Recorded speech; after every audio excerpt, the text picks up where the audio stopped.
নমস্কার। আজকের পরিবেশনায় কবি নীরেন্দ্রনাথ চক্রবর্তীর লেখা সেই বিখ্যাত কবিতা অমলকান্তি। অমলকান্তি আমার বন্ধু।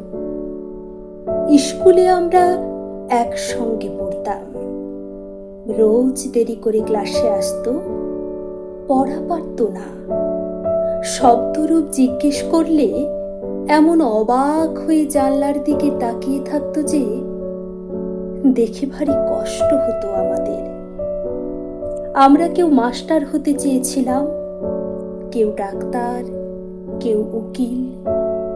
অমলকান্তি সেসব কিছু হতে চায়নি। সে রোদ্দুর হতে চেয়েছিল। ক্ষান্ত বর্ষণ, কাকডাকা বিকেলের সেই লাজুক রোদ্দুর, যা আমার জামরুলের পাতায় যা নাকি অল্প একটু হাসির মতন লেগে থাকে।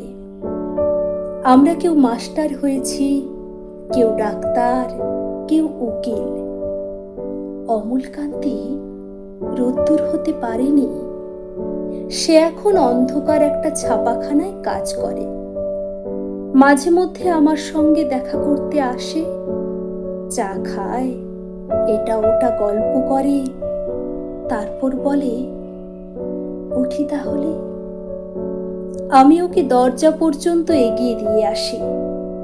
আমাদের মধ্যে যে এখন মাস্টারি করে, অনায়াসে সে ডাক্তার হতে পারত।